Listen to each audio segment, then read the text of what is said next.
घरोघरी मातीच्या चुली या मालिकेच्या आजच्या भागामध्ये आपल्याला बघायला मिळेल जानकी आणि ऋषिकेश ही स्पर्धा जिंकलेली असतात. तर ऐश्वर्या आणि सारंग हारल्यामुळे दोघे पण घरात येऊन रडत असतात. ऐश्वर्या म्हणते सगळं गेलं, सगळं संपलं. मी इतकी मेहनत घेतली, इतकं डोकं लढवलं, पण जिंकलं कोण? ती जानकी. माझ्या नाका खालून ती जानकी ट्रॉफी घेऊन गेली. 25 लाख रुपये सुद्धा तिलाच मिळाले आणि आता सगळीकडे त्यांचे बॅनर लागणार. आता सगळं गेलं माझ्या हातातून, आता सगळे माझ्यावर हसणार, असं म्हणत ऐश्वर्या घरातलं सगळं सामान फेकून देत असते. त्यावेळेला सारंग मध्ये येतो आणि म्हणतो ऐश्वर्या थांबा. पण ऐश्वर्या मग सारंगवरच चिडते आणि हातातला फ्लॉवर पॉट त्याच्यावर फेकणार. तेव्हा सारंग म्हणतो ऐश्वर्या शांत व्हा, ऐका माझं, ते खाली ठेवा.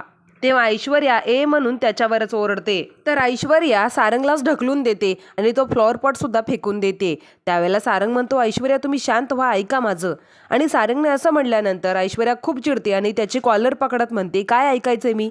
ते दोघं जिंकल्यानंतर लोकांनी जे टाळ्या वाजवल्या ते ऐकायचं का मी? ज्या शिट्ट्या वाजवल्या ते ऐकायचं का मी? सांगा ना, काय ऐकायचं मी? आता मी बाहेर पडल्यानंतर लोक हसतील मला आणि म्हणतील हे बघा, ती हरलेल्या सारंगची बायको चालली का हरलेली ऐश्वर्या चालली, हे ऐकायचंय का मी? ही स्पर्धा जेव्हापासून चालू झाली तेव्हापासून कुत्र्यासारखी मी जानकी आणि ऋषिकेशच्या मागे लागले होते त्यांना हरवण्यासाठी.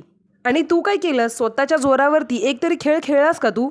विचार जरा, स्वतःला विचार तू. ती स्पर्धा जिंकण्यासाठी मी पूर्ण प्रयत्न केले, पण तू हरण्याचे एक संधी सुद्धा सोडला नाहीस. तर सारंग उठून ऐश्वर्याला काही समजावणार इतक्यात ऐश्वर्या त्याच्यावरच चिडते आणि खाली बस, खाली बस, अजिबात उठू नकोस. स्पर्धेत कसं मठ्ठासारखा बसला होतास तसं इथं सुद्धा गप्प खाली बस म्हणून त्याच्यावर जोराने ओरडते. मी खूप जोर लावत होते ती गाडी ओढण्यासाठी, होता नव्हता तेवढा सगळा जोर मी लावला होता ती गाडी ओढण्यासाठी, पण तू काय केलंस?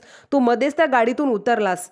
तेव्हा सारंग म्हणतो मी उतरलं नाही, मी पडलो होतो. तेव्हा ऐश्वर्या अजून चिडते आणि म्हणते तुला नीट घट्ट धरून बसायला काय झालं होतं?